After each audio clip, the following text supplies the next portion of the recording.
on the sub-2s. There's certain things you do have to stay with, and that is you need to keep insurance in place.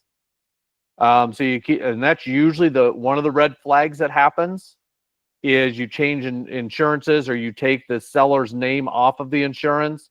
So we always leave that insurance in place, but now we have what they call a master policy because we have so many properties, and our insurance agent still keeps the seller's name on as the mortgage holder, and we turn that insurance over to the mortgage, and we don't have a problem.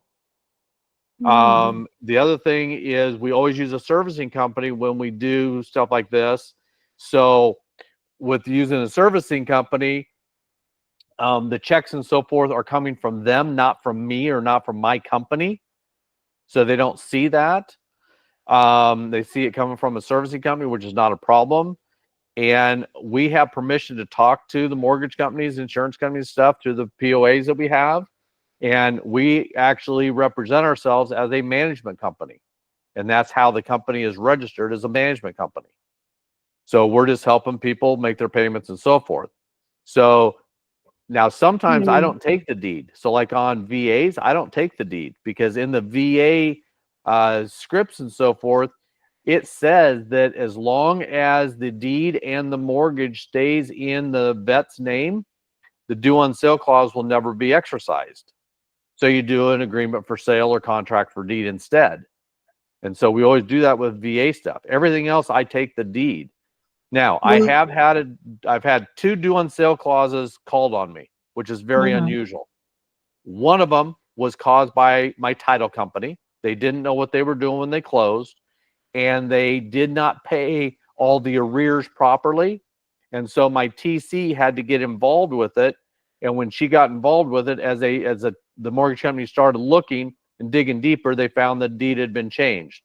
Not a big deal. All we did is we changed it to an agreement for sale and reinstated the deed back to the seller's name and got it over to the mortgage company. Everything's fine. I still own that property with an agreement for sale. I had another one where the seller, by accident, her mom was the mortgage broker through Horizon Bank. Her mom knew that she was selling it with us subject to, but didn't understand it. Being a mortgage broker, didn't understand what her daughter was doing. Her daughter was getting ready to buy a new house, and she went to her mom and said, "Mom, can you get me pre-qualified?" Mom did, and found out that this mortgage was still in her name. And mom's going, "What's going on?" And got all up in arms, not knowing, and turned it into Horizon Bank legal department as to what was happening. And so we had the due on sale called on us on that one. Again, all we did was put the deed back in her name and did an agreement for sale.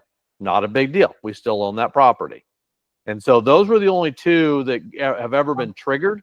And one was triggered by the seller by accident. And one was triggered by the title and my TC person at the time. She's no longer with me because of the settlement came out wrong. So that's it. So that you just redo the paperwork and so forth is how we do it.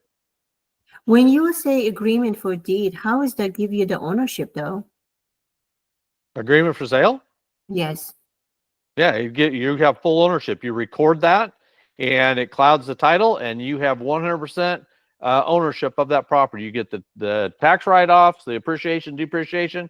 You have full control of that. You just don't get the deed until you actually pay that note off. When you pay the note off, it's actually recorded into your name at that point. And your servicing company holds that deed. So the seller signs the deed, and it's a payoff deed. So once I pay it off, the deed is automatically recorded through the servicing company. You never have to go find the seller again. And what do you do with that property? You're renting it, I'm assuming? I only do lease options. Oh, okay. Yeah. So you're just controlling it. I see. Yep, 100% control, and I own it, and I can write it off on my taxes and so forth with depreciation because I'm paying 100% of it. So I see. So what exactly, of course, the content of it, and what do I expect from it? Yep, and I'm going to be cut short, not short, but I have another 9:30, so just be aware. No worries. Back-to-back calls today. But so the course actually, it starts with right from the beginning. It gives you all of our scripts that my guys use.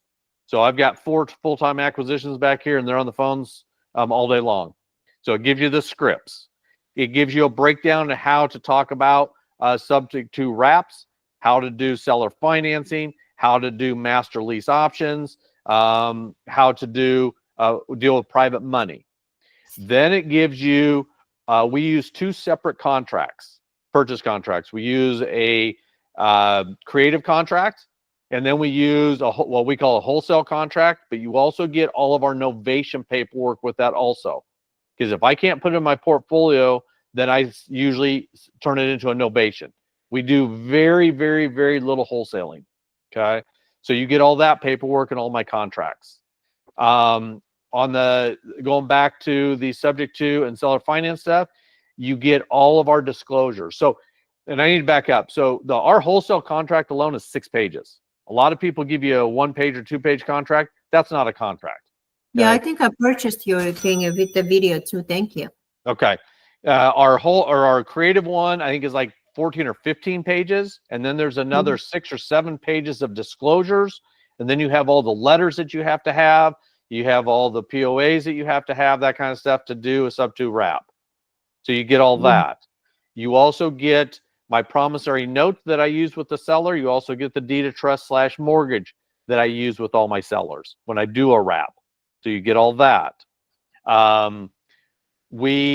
You get the calculator, which is free anyway, but you'll get the lessons on how to use a calculator. So every deal I look at taking it down first, because that's what I want to do is put it in my portfolio. First, I want to analyze, can I take it down and will it cash flow?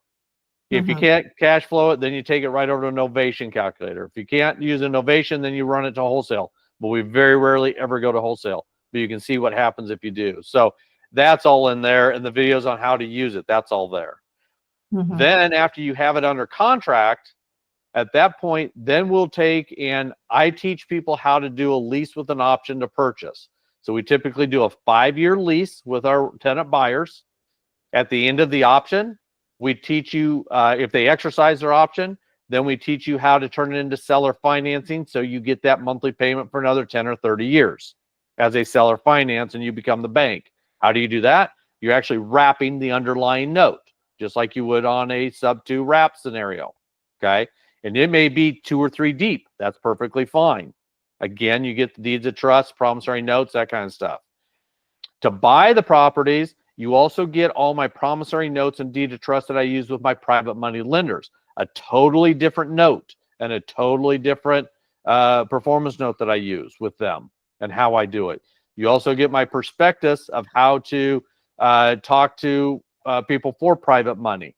So you get a sample of that, and then you can make it your own. We also teach you how to pre-market the property. So a lot of times, well, most of the time, if we get a property under contract and I want it in my portfolio, we pre-market it to have a tenant buyer go into it. And 9 times out of 10, we actually have the option fee in our pocket before we ever close on that property. The minute we close, the person's ready to move in there. So we teach you how to do that. We give you all the scripts for all that. We teach you how to pre-qualify that tenant buyer to actually move into that property, okay? At the same time, most people that are selling courses are just giving you the course and then leaving you hanging. I'm not doing that. I was on the phone till 9 o'clock last night with one of my students. He was locking up another seller finance deal at 0% interest in North Carolina. I actually went through the contract with him again, and he's done this. This is his second one in less than 2 months that he's put under his belt. And hopefully we can take it all the way to the finish line so we can close it, as long as the pre-marketing comes out okay. So it goes pretty quick. And so what I teach people, if you're wholesaling, you have the leads coming in already. Now just rethink what you're doing with them, and can you make it work in your portfolio first before you actually turn it into a wholesale deal?